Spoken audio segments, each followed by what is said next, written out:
So our special guest today is Cassandra O'Sullivan Sachar. Welcome to the show. Thank you very much. Thank you for having me.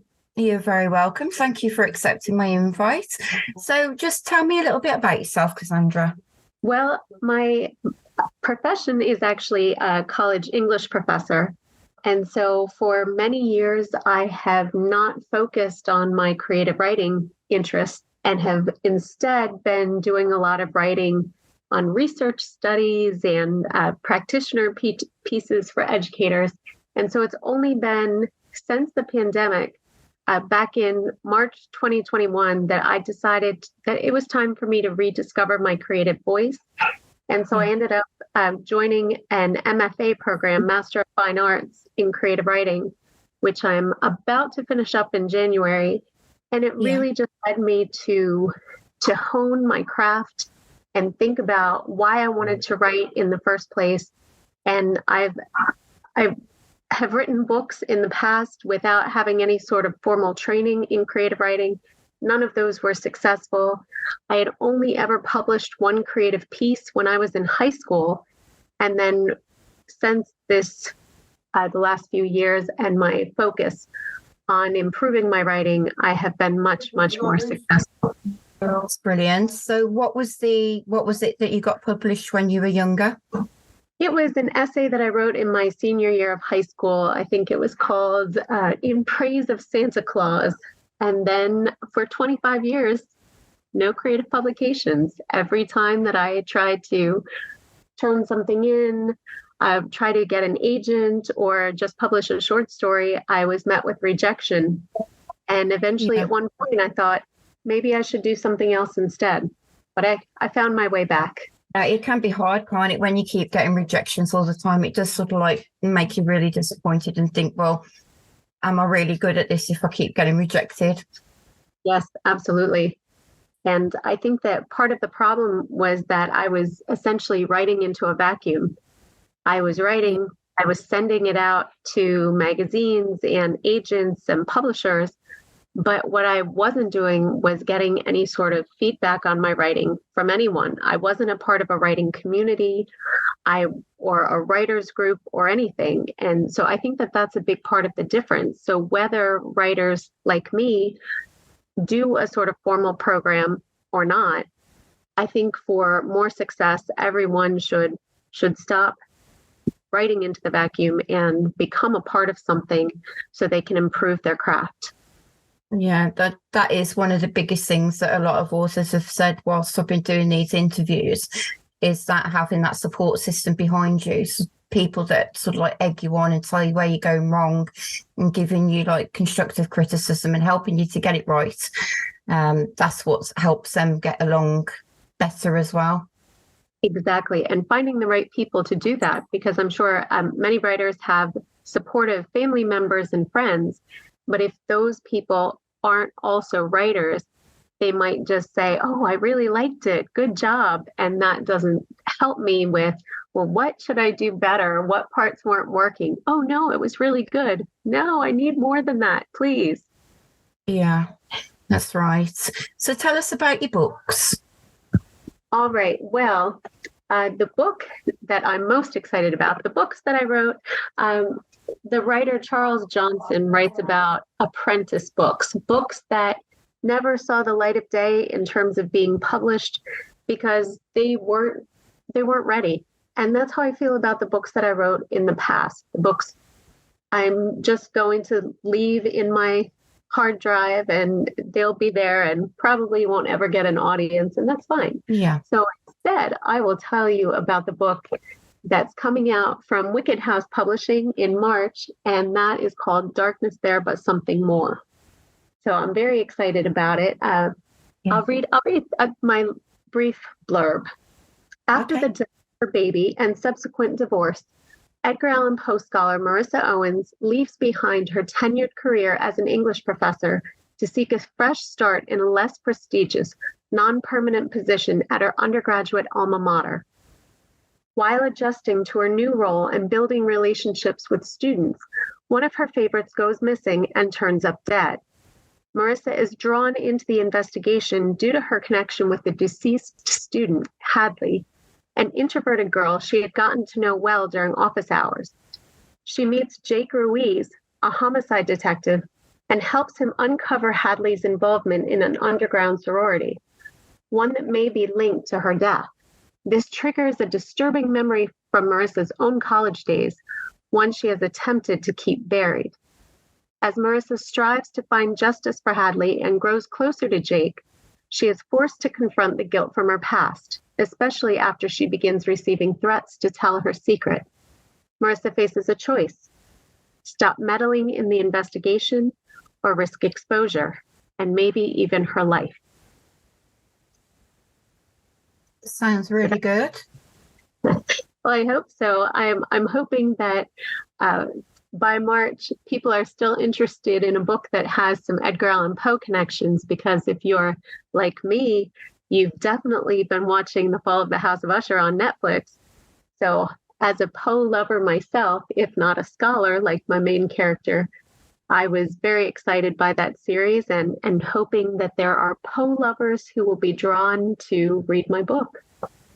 Hopefully that's it'll do good for you. I have my fingers crossed. So what's inspired you to write in the horror genre? You know, when I got back to writing after my fairly long break, I wasn't writing horror. It wasn't where I found myself at first. I was taking fiction classes, creative nonfiction classes, and I was writing all sorts of things, many of which have been published. But I guess that what draws me to horror is that something my mind does, which is not great, is that I'm always imagining the worst case scenario. Yeah. I go for a walk in the woods and I'm seeing the steep cliff and thinking, I need to be careful not to fall off. I see the rotten log, which looks like the only way to get across to the other side, and I imagine stepping through it and breaking my leg. So while that has not served me well in life and has made me a bit of a scaredy cat about things, it works. It works well for horror because my mind just goes there. I don't have that romance mind, or I've written some humorous pieces before, but still I just find myself drawn to sometimes bad things happen. And of course I love horror movies. I've been watching horror movies almost my entire life. And I guess that from a psychological standpoint, there's that feeling of comfort when you're watching or reading something which you are not involved in and you're safe. Just like we go on a roller coaster, we're strapped in and we know that most of the time, know that we won't fly out to our deaths. As a viewer or reader, I think that we just have that experience of the thrill with none of the risk. And I think that's what draws me to read horror, but also to create it on my own. I am the master behind the scenes making horrible things happen to my characters. Oh, but I'm safe. I'm on this side. I'm on this side of the board. That's right, though, isn't it? We're absolutely safe, but we're torturing our characters to death. Bless them. I feel terrible sometimes for the things that I do to my characters. I walk away from the computer and I think, oh, poor Edgar, poor this person. But, sorry, that's what the story demanded. Yeah. Couldn't help. So, how do you come up with the dark and eerie settings in your book with the ideas? I know you've spoken about going for a walk and sort of like thinking the bad of everything that's going to happen. Is that always sort of like the what am I trying to say? Is that always how you get your ideas? I would say that most of my ideas are definitely inspired by things that I see, experiences I've had. For example, I wrote a story this summer about a guy who is sitting in his backyard and he's crushed to death by a tree branch breaking. And that almost happened to me shortly before I wrote that story. But luckily, I heard the crack and ran out of the way and then watched my chair get smashed by about a couple 100 pounds of branch falling on it.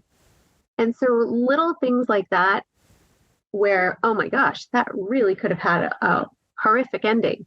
Little things like that definitely inspire me.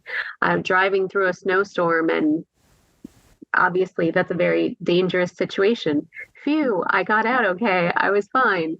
But my characters, and sometimes I'll get an idea for a story that doesn't start with the tragedy. It might just be an image. I'm taking a walk, I'm walking the dog or something, and I see a bird, and the bird makes me think of something. So I am constantly looking at the world around me for inspiration.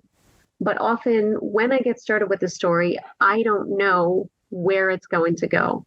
Are you familiar with the planner versus pantser metaphor? Yeah. In writing? Okay. So I think that even though with some of my writing in the past, for example, my research studies, everything is so well planned out. I've done all of this reading before I sit down and write a literature review. Nothing's a surprise. I work my way periodically through it. But when it comes to my horror writing, sometimes I sit down at the computer with a single image, a single idea, or, oh, I think that I'll write about a drowning. But then everything else, it's a series of making choices. And sometimes the choices don't work out and I backtrack. I do lots of revision. But sometimes I really just feel my way as I go. Yeah. So you're a bit of both then. You're a plotter and a pantser. Yes. Yeah. I would say I'm a plantser. There we go. So a planner and pantser. I'm a plantser, but sometimes I'm very surprised by the choices that I make, to the point I've spooked myself a bit and I've had to walk away from the computer and just think about what I've done. That is one of my questions, actually. Have you ever scared yourself with whatever you've written? Yes. I have a story. It hasn't come out yet. It hasn't been accepted for publication yet, but it's called Crawl Space, and it's about a computer programmer whose dog kills his neighbor's cat, and then the computer programmer, Jared, hides the death because he doesn't want anything bad to happen to him. And a series of unfortunate events occur, and Jared makes worse and worse choices.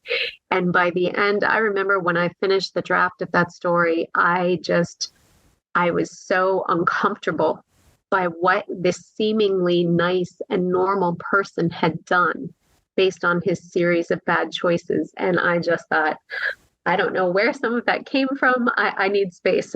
I needed space for Jared. He scared me.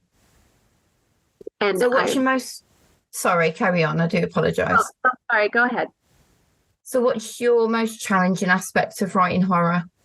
I would say the most challenging aspect for me is trying to keep it fresh and do things differently. I actually have a book on horror scholarship that's going to be published next year from Vernon Press, and it's called No More Haunted Dolls, Horror Fiction That Transcends the Tropes.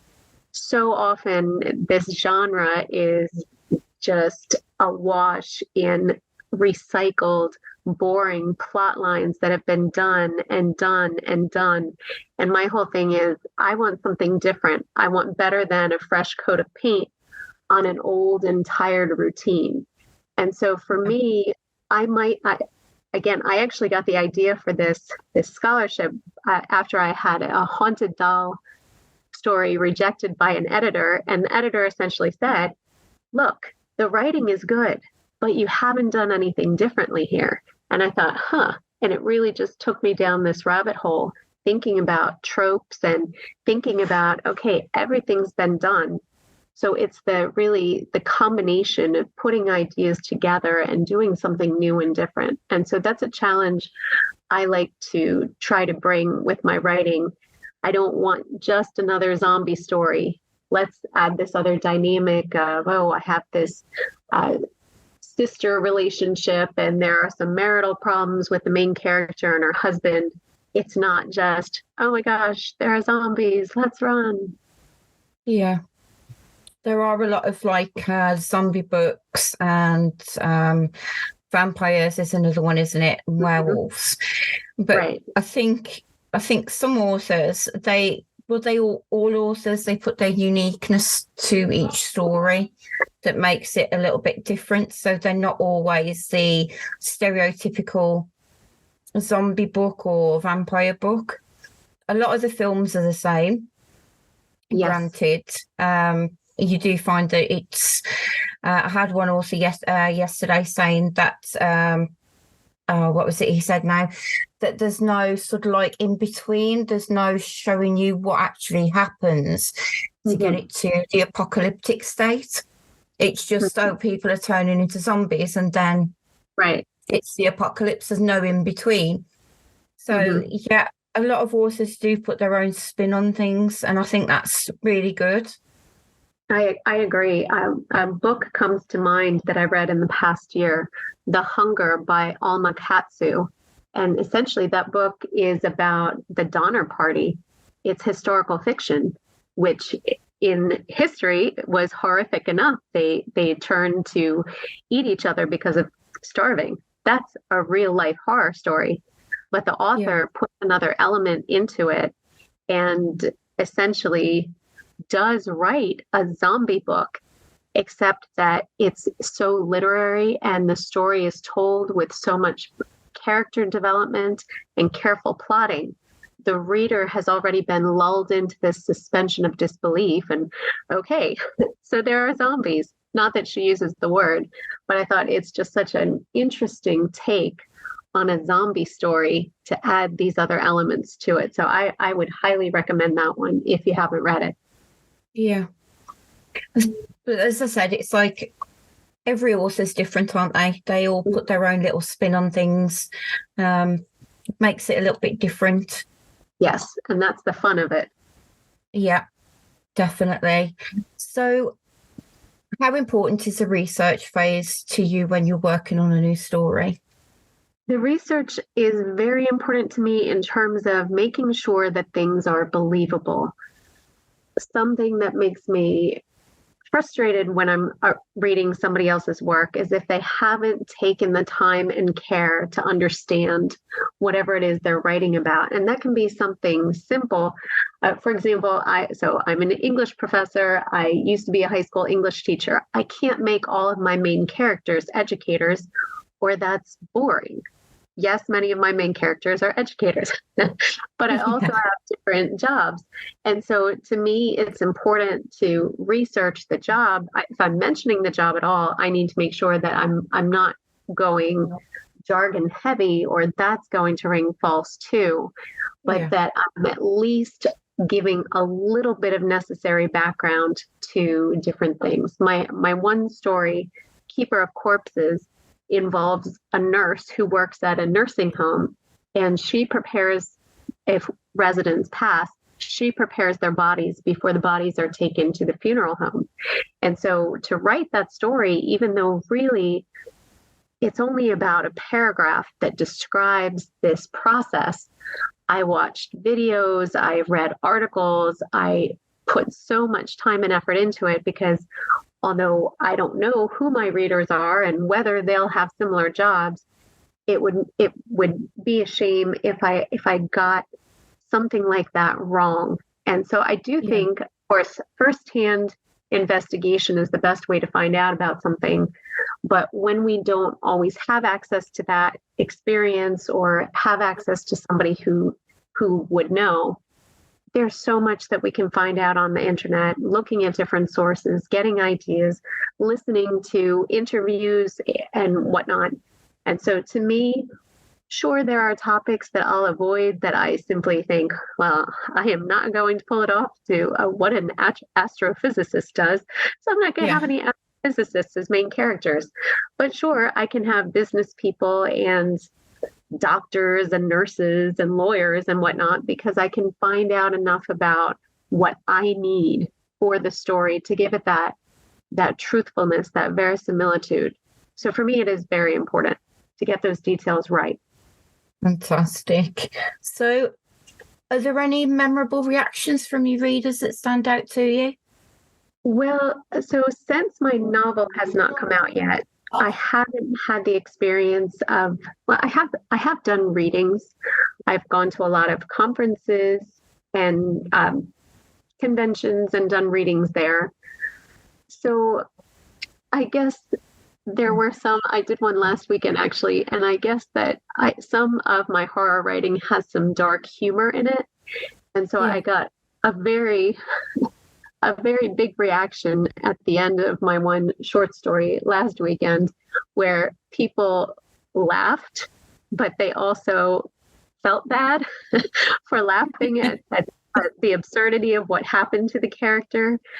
And I think they were a little bit shocked and embarrassed. So I'd say that would be memorable, but I guess that once my book comes out and I get to do some more frequent readings, I'll see what other sorts of reactions people have. The reaction I've had from friends who have heard my reading for the first time is, "Well, you seem so nice. What's going on in your head?" So, oh well, sorry guys, this is what goes on in my head. Yes. It's a lot. So you basically at the moment you're scaring your friends. Yeah, a little bit. A little bit. And I have to remember at times, since I am an educator, well, I don't always need to let my students know everything that I write. But I am a horror writing class next semester, so I'm very excited about that. And I know that I have full roam of being my dark self, because that's what they'll want in that class. And that sounds awesome. Excited. I would be as well. Okay, so how do you think the horror genre has evolved over the years, in your opinion? I think, well, I mean, if we go back to the origin of horror, the origin is very literary and was, I believe, pretty well respected. And then, I mean, I see modern horror, I see a lot of fellow writers feeling frustrated about not being taken seriously as a horror writer in certain author circles. And so I do think that there is a certain push at this point in time for the genre to be taken more seriously. I know from an academic standpoint that all these conferences that I go to, there aren't that many opportunities for horror scholars to present their work. But I think that there is a push to be more accepted by the greater literary canon and whatnot. And so I think there's just so much great stuff coming out right now from the indie publishing world, as well as here and there from the big 5 publishers.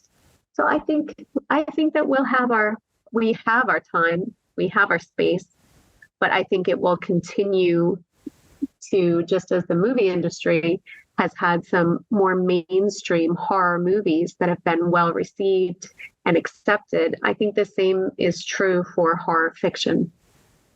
Yeah, I mean, the indie publishing, that is growing quite well, isn't it? That's growing. Yeah, that's just, I think that's just going to get bigger and bigger and bigger. But it's just whether everything else will follow suit as well. Yeah. So, have you got any upcoming projects? I know you said you've got a book releasing that you're excited about. Yes. So I have recently finished my short story collection, which is called Keeper of Corpses and Other Dark Tales.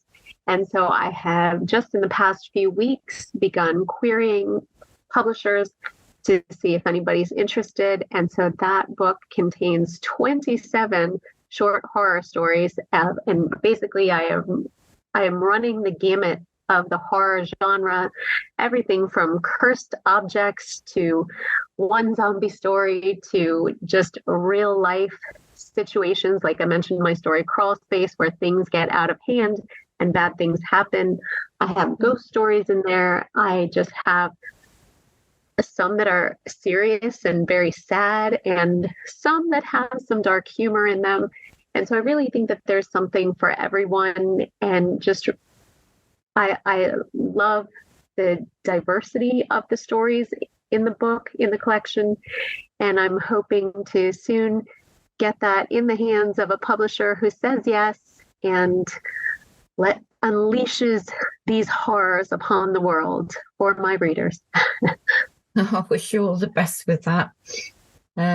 20 odd stories sounds amazing, especially if they're all different ones.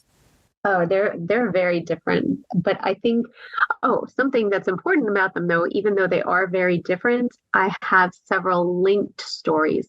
So many of the stories take place in the fictional town of Blackthorn, Pennsylvania, which just so happens to be the fictional town in Pennsylvania where my novel takes place. So I like the idea of this world, this different world, which sometimes is very much like the real world and sometimes has the occult and whatnot. But I like the idea of linking the stories together so there's some sort of greater cohesion in the collection. Yeah.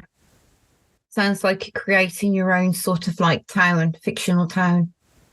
That's what I'm doing. Blackthorn, Pennsylvania. I don't think I want to stay there. I'll stay where I live in Pennsylvania instead. So what advice would you give to aspiring horror writers? My advice is find a writing community.